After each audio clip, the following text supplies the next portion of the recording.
Programme ছিল, সেই প্রোগ্রামকে কেন্দ্র করে গতকালকে পর্যন্ত কিন্তু বেশ ধরাধরি চলছে। তো সেটাও তো মুক্তিযোদ্ধাদের একটা অনুষ্ঠান ছিল, মুক্তিযুদ্ধ বিষয়ক একটা অনুষ্ঠান ছিল, সেটাকে মব করেই ছোট করা হয়েছে। এবং যারা মব করেছে তাদের কিছু হয় নাই, মব যাদের উপর করেছে তাদেরকে ধরে নিয়ে যে মামলা করা হয়েছে।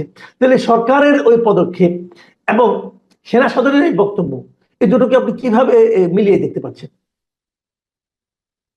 সেনা সদরের বক্তব্য যথার্থ। তারা তো সবসময় মেজার্ড ওয়েতে রেসপন্ড করে। এখানে তারা যখন দেখতেছে যে এই ৭১ মঞ্চের এরা কিছু বলার আগেই আপনার বক্তব্য কেউ ঠিক মতো দিতেই পারে না। মনে হয় একজন শুধুমাত্র কার্জন সাহেব কিছু বলার হয়েছে। বলার আগেই আপনার লোকজনকে তারা বলতেছে যারা সন্ত্রাসের কথা চিন্তা করতেছে, সন্ত্রাসের কথা ভাবতেছে। তা আমাদের কনস্টিটিউশনে কিন্তু একটা কথা আছে যে বাক স্বাধীনতা আবার চিন্তার স্বাধীনতা। অর্থাৎ আপনি যে চিন্তা করবেন সেই চিন্তার কিন্তু একটা স্বাধীনতা এনশিওর করা হয়েছে। এই সরকার আমি দেখতেছি যে চিন্তার স্বাধীনতাও হরণ করে এনেছে। এখানে লতিফ সিদ্দিকী বসেছিলেন, উনি হয়তো কিছু চিন্তা করতেছিলেন, হয়তো মুক্তিযুদ্ধের কথা চিন্তা করতেছিলেন, হয়তো কিছু কিছু তাকে অ্যারেস্ট করে ফেললেন।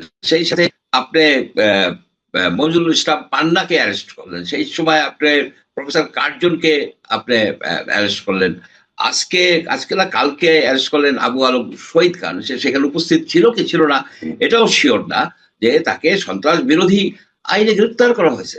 তা আমরা যেটা দেখতেছি সেটা হচ্ছে যে এই সরকার বাক স্বাধীনতা হরণ করার জন্য উঠে পড়ে লাগছে। আপনার যারাই কথা বলে তাদেরকেই জেলে পুরে দেওয়া হচ্ছে। এটা তো শেখ হাসিনা, আইব খান, ইয়াহিয়া খান, এই হোসেন মোহাম্মদ এরশাদ, এই ধরনের বিষয়ের মতো অবস্থা হয়ে গেছে। অথচ এরা সবসময় বাক স্বাধীনতার কথা বলছেন।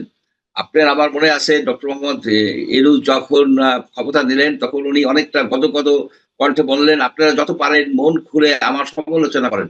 এখন দেখতেছি উনি আমাদেরকে ফাঁদে ফেলাইছে, যে ইসরায়েলের যেমন খাবার সেগুলি করে দেয়, যে এই লোকগুলি যে জেলে গেছে, জেলে গেছে কি কারণে এরা তাদের জেলে তারা কাটাবে, কি কারণে কাটাবে?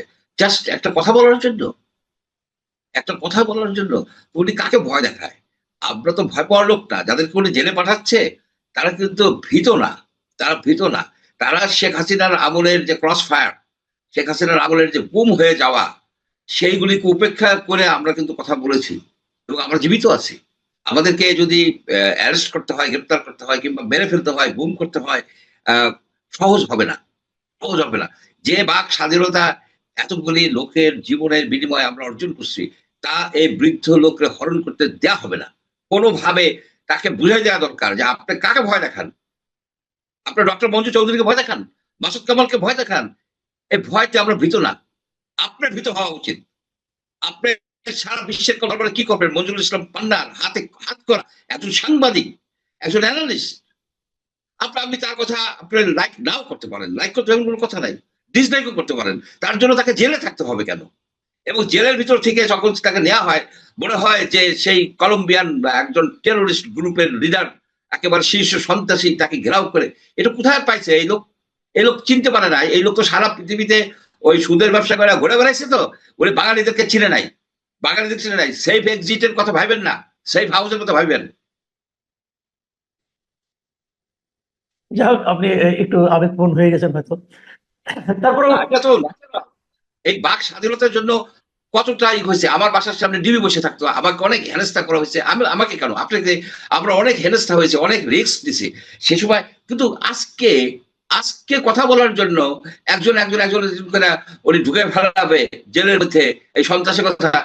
এটাকে আনপ্রোটেস্টেড যাইতে দেওয়া উচিত না, প্রোটেস্ট করা উচিত, সবাই প্রোটেস্ট করা উচিত। ওনাকে ইন নো আনসার্টেন টার্ম আমি বলতে চাই যে আপনি ভুল করতেছেন, আপনি বিশাল ভুল করে ফেলছেন।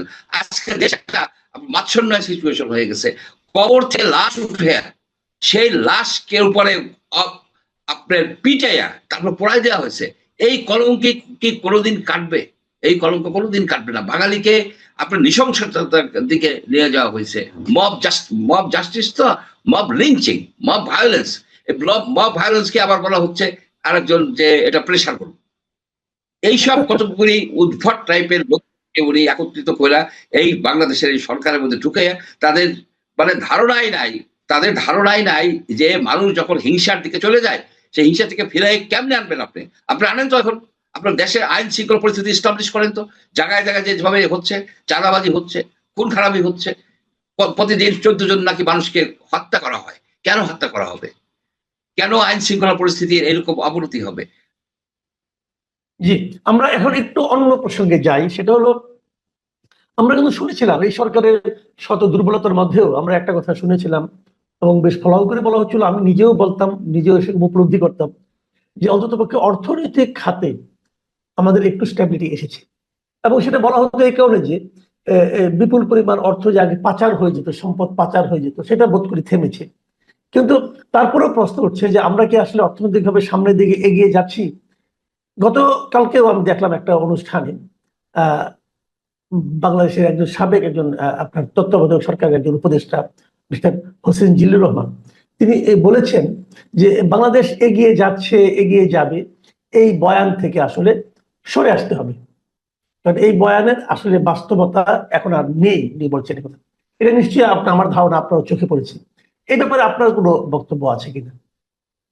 স্যার দেখেন, এইটা একটা ছিল কি যে শেখ হাসিনার আমলে নানাবিধ স্ট্যাটিস্টিক্স দেওয়া হতো, পার ক্যাপিটা ইনকাম বেড়ে যাচ্ছে হঠাৎ হঠাৎ করে, এটা হচ্ছে সেটা হচ্ছে। এর একজন কারিগর ছিল, একজন প্রতিমন্ত্রী ছিল, উনি এই স্ট্যাটিস্টিক্স তৈরি করতো। উনি সেই ডিসরায়েলির কথাটাই ফলো করছে, there are lies, damn lies and statistics.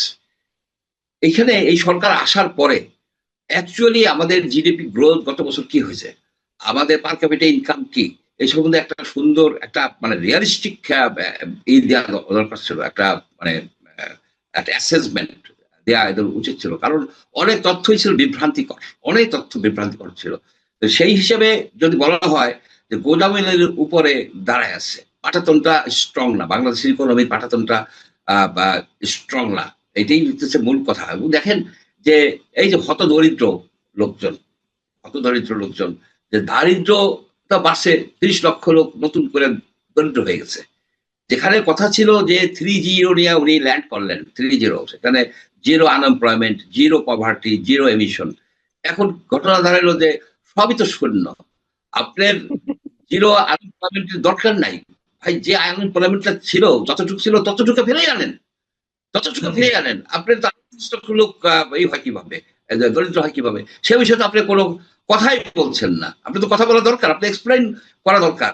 আপনি এখানে বলতেছেন কোথাকার কাদেরকে নিয়ে আসছেন, কতগুলি উদ্ভট উড়নচণ্ডী এই লোকজন বিদেশে বিদেশে ঘুরে বেড়ায়, যেসব লোকজনকে নিয়ে আসছে।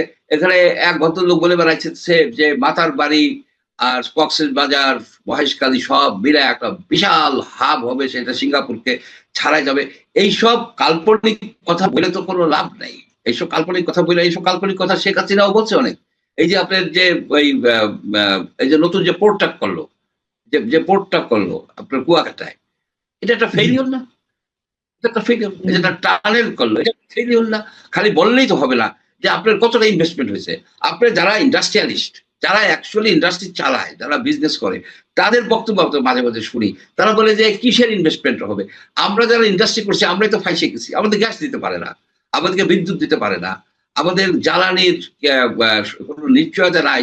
সেইখানে কোন ইনভেস্টরটা আসছে, কারা আসছে, গত 1 বছরের মধ্যে কারা আসছে? আমরা তো এদের কাছে বলি না যে আপনি ইনভেস্টর আনেন। আপনি কি করতেছেন? আপনি ইলেকশন দিবেন, আইন শৃঙ্খলা পরিস্থিতি ঠিক রাখবেন, যেখানে যেখানে সেইখানে গুন্ডাদের, সেই টেরোরিস্টদেরকে, সে অভিজিৎ রায়ের হত্যাকারী যারা আছে তাদেরকে আপনি ছেড়ে দিচ্ছেন, ওদিকে পোর্ট দিয়ে দিচ্ছেন বিদেশিদের হাতে। এখানে আজকে দেখলাম কিছুক্ষণ আগে বলছে যে পোর্ট বিদেশিদের হাতে থাকবে। কেন পোর্ট বিদেশিদের হাতে থাকবে? বাংলাদেশের লোকেরা পোর্ট চালাতে পারে না? এ পোর্ট কি আপনার ব্যর্থ পোর্ট? এ পোর্ট দিয়ে এক্সপোর্ট হয় না? তাকে কে বলছে যে আপনি পোর্ট এই দিবেন? আপনার কি এই কাজের মধ্যে পড়ে, টার্মস অফ রেফারেন্সের মধ্যে পড়ে যে পোর্টটা 30 বছরের জন্য আপনি দিয়ে দিবেন? আপনি তো দুদকের কেসে পড়বেন। আমি তো সাসপেক্ট করি এখানে আপনার অর্থনৈতিক সুযোগ সুবিধা আপনি নিচ্ছেন। আপনি বিরত হন। ডক্টর ইউনূসকে আমি বলতে চাই, আপনি বিরত হন। এই বৃদ্ধ বয়সে জেল খাটা কিন্তু সোজা ব্যাপার না। আপনার এই যে আবু আলম শহীদ খন্দকার, শহীদ খান, তারপরে মঞ্জুর সব পান্না, এরা ইয়াং, এরা জেলে সহ্য করতে পারবে। আপনি জেলে সহ্য করতে পারবেন, আপনি তো জেল হবে। আপনি কেন বাংলাদেশের পোর্টকে আপনি অন্যদের হাতে দেবেন টেন্ডার ছাড়া? আপনাকে কে বলছে? আপনাকে কি এটা বলা হয়েছে? আপনি দিচ্ছেন, আপনি অর্থনৈতিক কারণে দিচ্ছেন। একেবারে এটা আমাদেরই।